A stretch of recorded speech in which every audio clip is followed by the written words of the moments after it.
Tayo na tumaling sa English. English Grammar Review with Learning Buddy. Verb tenses tayo ngayon. Hahapiwan natin ang passive voice at active voice. Now, sa number 1, sentence, hundreds of people blank for the job. Dito, alin kaya ang dapat nating piliin? A. Have been applied. B. Have applied. Or C. Was applied.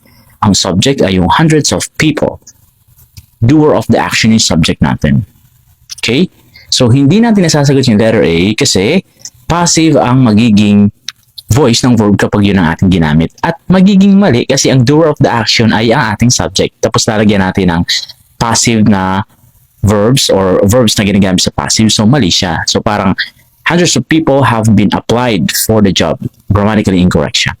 So, ang sagot talaga natin dito ay letter B, have applied. Kasi, ang ating doer of the action ay hundreds of people. Dapat siya ay sinusundan ng helping verb tapos main verb. Tama na ang provision natin ng tense at ng voice. Hindi rin pwede yung C kasi passive din yon. So, imimix natin yung active at passive. So, mali yun. Alright? So, number 2. Well, job application, blank. A. Haven't been accepted. B. Haven't accepted. C. Hasn't been accepted. Or D. Hasn't accepted. Again, dito, kailangan nating tingnan kung yung ating subject ba ay yung gumagawa ng action or gumawa ng action or yung tumanggap ng action. Tama. Yung ating job application ay yung tumanggap ng action. Siya yung parang na-reject or hindi natanggap, hindi tinanggap. Ibig sabihin, kapag yung subject natin ay yung original object of the sentence, it only means na ang ating voice ay passive. Hindi ito ang gumawa ng action eh. Ito ang tumanggap ng action. Yung letter A, passive yon, tama, pero mali dahil ang provision natin ng verb ay plural, yung haven't.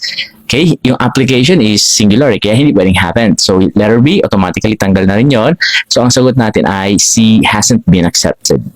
Yung D ay hindi isasagot kasi mali rin yon, hasn't accepted, pang active voice yung phrase na yon. Okay, so ang sagot natin ay letter C. My job application has not been accepted or hasn't been accepted. Number 3. The workers blank a new representative. Sino ba dito ang ating subject? Or alin? Tama, yung subject ay yung workers. Ito ba ang gumagawa ng action sa pangungusap? Tama, ito. So, ang tense natin tapos na, ito ang gumawa ng action sa pangungusap. Ano ang ginawa? Nag-elect. So, hindi natin isasagot yung letter A na have been elected kasi parang magiging sila yung inelect, yung workers. So, ang tamang verb na gamitin ay yung have plus elected. Okay? Hindi pwedeng has elected kasi singular yung has.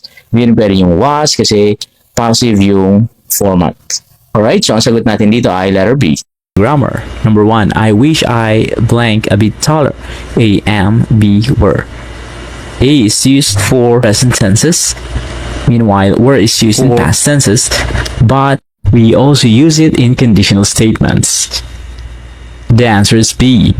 Wish is your clue in this sentence. The word wish indicates a conditional statement. I wish I were a bit taller.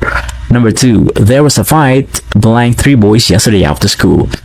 A, between, B, among. The clue in this sentence is the phrase 3 boys. Between is used for 2 things, meanwhile among is used for more than 2. The answer is B, among. There was a fight among 3 boys yesterday after school. How about number 3? The book is blank the table. Is it in or on? Which preposition to use in this sentence? In is used for enclosed spaces. Meanwhile, on is used for flat surfaces. Which is the preposition to use in this sentence?